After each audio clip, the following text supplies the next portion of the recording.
Bonjour, c'est Japanman et bienvenue dans une nouvelle figurine review, ça faisait longtemps.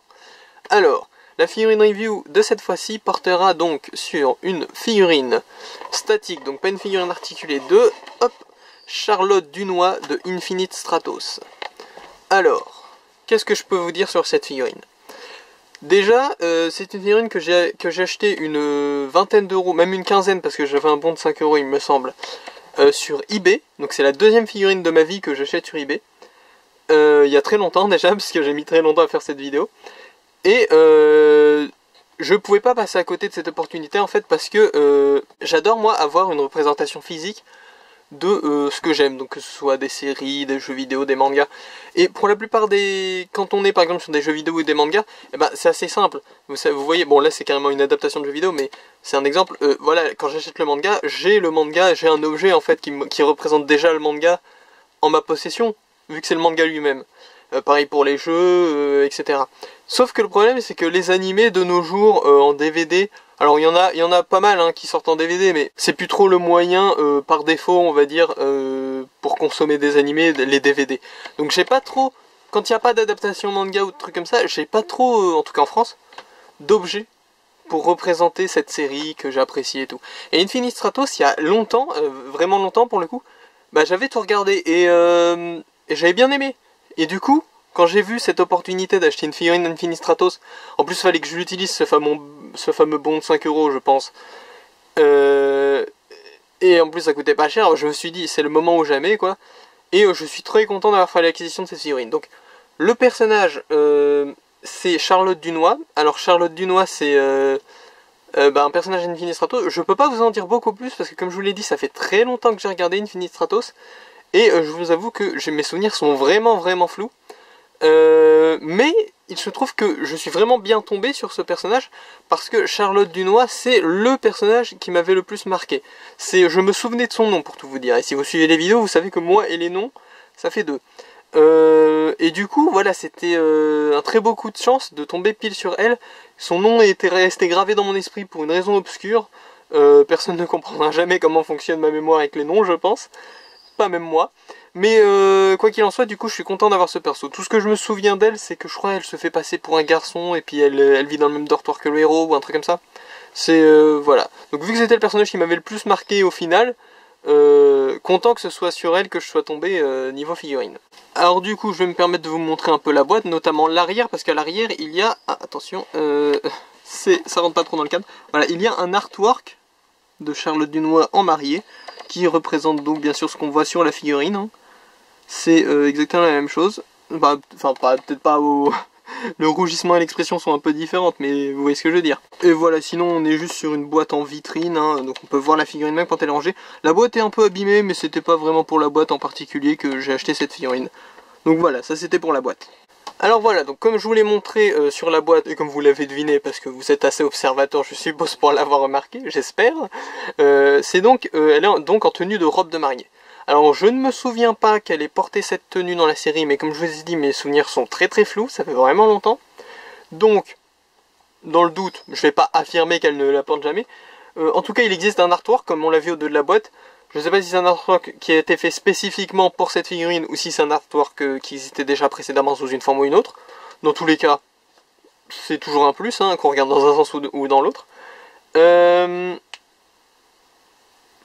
Voilà, donc, bon moi comme d'habitude, je préfère toujours que les personnages soient dans leur tenue, on va dire, classique, vous voyez, c'est-à-dire la tenue par défaut qu'ils portent quand on les imagine. Mais, pour le coup, ça me gêne pas trop, parce que, bon voilà, robe de mariée en plus c'est plutôt élégant, il y a toute la symbolique avec, vu que c'est une comédie romantique harem et Infinite Stratos. Donc voilà, c'est toujours... Voilà, il y a une petite symbolique derrière, il y a un petit... c'est plutôt élégant, j'aime bien. Cette tenue, c'est pas la pire figurine que j'aurais pu avoir, et je suis plutôt content de l'avoir. Voilà, donc maintenant que j'ai bien parlé de la figurine, etc., je pense que, surtout de tout ce qu'il y a autour, donc du personnage, de la série, de la boîte même, je pense qu'on va pouvoir aller voir la figurine en détail, et donc zoomer un petit peu, hop, Alors, regardons sa tête de plus près. Donc, vous voyez le visage est plutôt pas mal sculpté, il y a le nez qui est en relief, tout est bon à ce niveau-là. Les cheveux sont pas mal non plus. Le voile est semi-transparent. Vous voyez, si je mets mon doigt derrière, attendez, hop, si je mets mon doigt derrière, on le voit un peu. Ce qui est pas désagréable non plus, ça rend plutôt bien, je trouve. Ensuite, le petit bouquet de fleurs, bah pas de gros problème, peut-être des légers problèmes de peinture, mais bon, c'est sur du détail, donc ça passe. Les gants ont l'air d'avoir une petite texture, pareil pour la robe, une petite texture, mais pas la même texture tout le long de la robe, donc c'est assez diversifié, c'est pas mal. Ensuite, on a la robe qui est un gros bloc hein, quand même, et avec les petits liserés violets, hop. Et on arrive sur le socle. Alors, le socle, je vais en parler vite fait. J'ai même plusieurs choses à dire sur le socle. Hop, faut que je dézoome un peu. Truc assez curieux sur cette figurine, c'est que regardez, elle n'est pas centrée. Donc là, elle est fixée au socle. Hein. Je l'ai fixée au seul endroit possible sur la figurine. Et elle n'est pas centrée, vous voyez. Là, il est vraiment collé au bord. Alors que, tandis que de ce côté-là, pas du tout. La figurine, par défaut, n'est pas centrée. C'est vraiment bizarre. Ça, je comprendrai pas. Donc bon... difficile à comprendre, mais ainsi soit-il. Hein.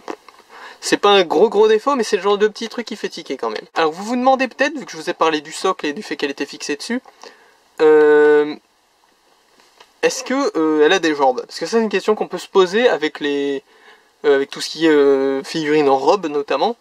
Parce que bah là on ne les voit pas ces jambes, donc est-ce qu'il y a des jambes? Alors, dans l'absolu c'est pas très important, mais moi j'avoue que c'est un détail qui m'intéresse, parce que on en avait déjà parlé, je crois que c'était sur la figurine de Lovina, du fait que moi j'aime pas quand il y a un délire qui casse l'immersion dans la figurine. Vous voyez, moi j'ai envie que la figurine, même si c'est un truc qui est censé rester debout 99% du temps, j'ai envie que si tu t'amuses à la retourner dans tous les sens, c'est toujours l'illusion que c'est le personnage entier, vous voyez ce que je veux dire?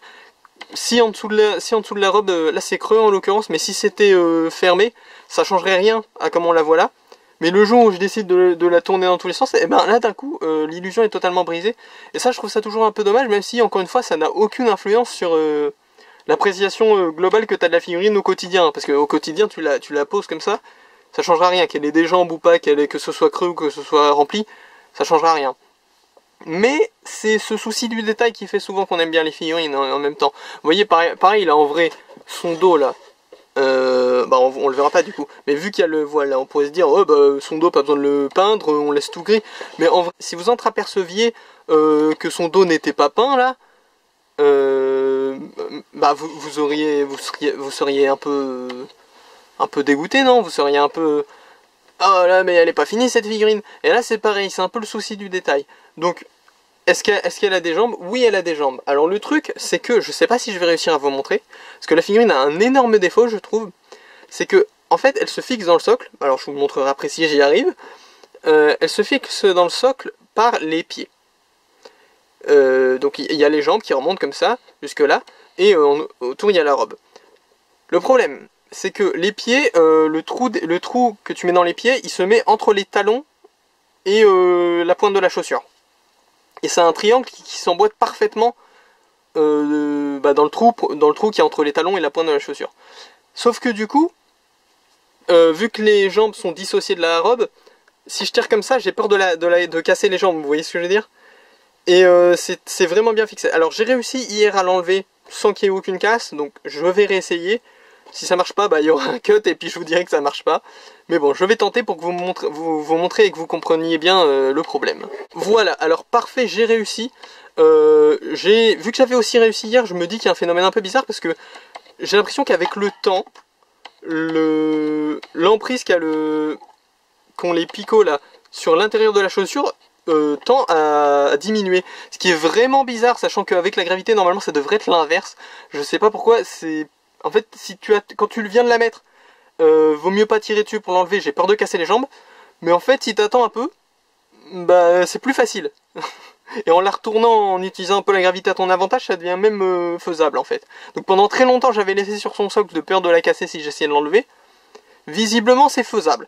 Donc peut-être que c'est des génies absolus et qu'ils ont pensé qu'il y a un truc d'ingénierie incroyable que je ne comprends pas qui fait que c'est plus facile de l'enlever au bout d'un moment. Mais voilà, en tout cas, gardez à l'esprit que peut-être que vous n'aurez pas cette chance, et peut-être qu'une fois que vous la mettez sur le socle, c'est pour de bon. Alors encore une fois, c'est du détail. Une fois que tu as mis sur le socle, normalement t'as pas prévu de l'enlever. Je veux dire, même dans la boîte là que j'ai dans la main, il y a la place pour le socle qui est en dessous de la figurine. Donc tu peux la laisser sur son socle dans la boîte. Donc vraiment aucune raison de l'enlever après coup. Mais, encore une fois, ce souci du détail que moi j'apprécie, et qui là du coup est un peu mis en danger, du fait de pouvoir prendre ta figurine, la regarder dans tous les sens. Si le socle il est amovible, pour moi il doit être amovible tout le temps. Il n'y a pas de... Voilà, c'est le genre de petits détails encore une fois, mais c'est ce qui fait la différence entre les figurines vraiment très cool et les figurines qui sont sympas mais avec des petits défauts. Et là en l'occurrence c'est une figurine sympa mais avec des petits défauts, vous l'avez remarqué. Mais cela dit, comme je l'ai dit, du coup les jambes sont bel et bien modélisées, j'ai envie de dire, elles sont bel et bien sculptées, elles sont là, et voilà, ça c'est un détail que je peux apprécier, même si du coup c'est un peu contrebalancé par celui du socle, mais c'est quelque chose qui se souligne. Et moi j'aime bien quand on pousse le délire plus loin que ce qui est nécessaire, parce qu'encore une fois on aurait pu juste remplir à l'intérieur de la robe, ça aurait fait pareil. Bon après je soupçonne que c'est peut-être aussi un peu pour le fan service, parce qu'Infinity Stratos je crois que c'était un peu échi sur les bords aussi, mais bon, moi je vais juste apprécier le souci du détail. Donc du coup, pour cette histoire de socle, je vais quand même essayer de vous montrer, de vous faire comprendre, parce qu'à l'oral ça devait pas être très évident. Comme vous le voyez là, c'est... Alors, il y a des petits picots en triangle. Voilà, là c'est bien un focus. Il y a des petits picots en triangle là, qui se mettent en fait dans le trou entre les talons et la pointe de la chaussure. Vous voyez, dans ce triangle là. Le trou triangle là qu'il y a dans les chaussures. Donc ça s'emboîte parfaitement. Et c'est là le problème. C'est que pour enlever du socle, en fait, je ne peux pas tirer sur les pieds directement parce que la robe bloque. Vous voyez la robe, quand je le mets sur le socle comme ça, hop, la robe bloque complètement, je peux pas aller à chercher les pieds, mes doigts sont trop gros. Sauf que, du coup, je suis obligé de tirer sur la robe, sur le principe. Mais si je tire sur la robe, vous voyez que les jambes ont l'air pas directement attachées à la robe, quoi.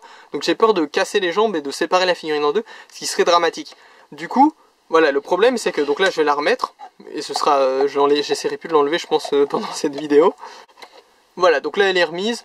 Vous avez compris le problème, j'espère. Donc ça c'est le genre de truc que pour le coup ça vaut le coup de le souligner dans une figurine review, parce que je me dis que dans le cas qui est le cas auquel j'essaie de répondre en partie avec ces vidéos, dans le cas où quelqu'un envisagerait de l'acheter, c'est toujours bon à savoir que y a des petits problèmes de conception au niveau du socle, au niveau de comment enlever la figurine, au niveau du centrage par rapport au socle. Bon ça c'est peut-être juste le mien qui est bizarre, mais je pense pas. Donc voilà, ça c'est des détails qui valent le coup d'être mentionnés, et je suis content de pouvoir le faire dans cette vidéo. Voilà, si ça se trouve dans 6 ans, il y a un gars qui hésitera à acheter la figurine qui tombera sur cette vidéo, et ça va l'aider, et ça ce serait un plaisir. Donc, sinon, qu'est-ce que je peux dire d'autre? Bah pas énormément de choses, hein. J'en remarque des petites teintes roses là, maintenant que je regarde sur la robe, des espèces de nuances de reflets. Je ne sais pas si c'est dû au matériau, si c'est quelque chose qui a déteint, peut-être que les banderoles violettes là, peut-être que les bandes violettes ont fini par déteindre un peu. Je ne saurais pas dire. Je vais partir du principe que c'est voulu et que c'est une nuance qui est la bienvenue. Je veux dire, ça rajoute un peu de réalisme, un peu de... On y croit un peu plus s'il y a de la nuance dans la couleur, hein. C'est vrai que ça fait un peu... Quand tu le touches, au toucher, ça fait un peu gros bloc de plastique, hein, cette robe. Mais voilà, au visuel on y croit je trouve, même si encore une fois ça reste une figurine, hein, bien sûr on ne peut pas complètement passer outre les limitations physiques d'une figurine qui sont que bah, la figurine est en plastique. Mais ce serait de mauvaise foi de lui reprocher pour le coup, surtout que, alors je ne sais pas quel prix elle coûtait à l'origine, mais si on me l'a vendu 20 €, même 15 du coup au final, c'est probablement que ça va quoi, elle devait pas coûter 50 000 €, donc c'est tout à fait convenable. Admettons qu'elle coûtait une trentaine d'euros, je pense que c'est convenable pour une trentaine d'euros cette figurine. Voilà, donc bon, concernant la gamme, c'est une gamme qui comporte un peu tous les autres personnages féminins importants, ou en tout cas populaires, en robe de mariée, donc c'est toute une gamme robe de mariée. Je me demande même s'il n'y a pas des variantes d'autres couleurs, je ne vais pas affirmer ça parce que je ne me souviens plus exactement, mais voilà, il me semble qu'il y a un délire comme ça. Si je me fie à ce qui a marqué sur la boîte également, c'est une figurine de Taito, donc Taito, voilà, qui doit être le manufacturer, comme on dirait en anglais. Et voilà, sinon, je pense qu'on a fait quand même le tour de ce qu'il y avait d'intéressant à dire sur cette figurine. Donc vraiment content d'avoir une figurine de Infinity Stratos, qui représente donc voilà, un animé que j'apprécie regarder, même si mes souvenirs sont flous, Et c'est la seule représentation physique que j'ai de cet animé. Parce que les DVD, s'ils sont sortis en France, je ne les possède pas. Les mangas ne sont pas sortis en France s'il en existe. Donc c'est une figurine, c'était ma seule option. Et Infinistratos, c'est pas le genre de figurine que tu vas trouver à Micromania. Même en convention, c'est pas trop le genre de figurine que tu trouves, parce qu'en convention, il y a un peu de tout en vrac, mais il y a quand même surtout des trucs populaires. Donc faut tomber pile dessus, quoi. Et toujours content du coup de pouvoir avoir ce symbole d'un truc que j'ai apprécié. Même si c'est pas ma série de cœur absolue, Infinistratos, si j'ai un peu de nostalgie pour, je me souviens avoir passé un bon moment. Ça a probablement contribué à ma culture animée de manière générale. Mais c'est pas ma série de cœur absolue. Mais je suis toujours vraiment, vraiment très heureux d'avoir ce genre de symbole d'animé qui jusque-là était resté juste un souvenir pendant des années. Et là, il y a une manifestation physique, quoi. Il y a tout un symbole. Si j'ai acheté cette figurine, c'est parce que j'ai vu cette série animée. Et en voici la preuve, quoi. En voici le... Moi qui suis très collectionneur, c'est d'autant plus important pour moi, ce genre de choses. Et c'est toujours très très agréable de revoir un petit symbole d'un truc qu'on a apprécié et qui jusque-là était intangible. Donc voilà. Je vais m'arrêter là-dessus parce que je pourrais répéter la même chose pendant des heures sur le fait que je suis content d'avoir enfin un symbole. Donc on va peut-être s'arrêter là avant que je radote trop. C'était Japanman. A plus.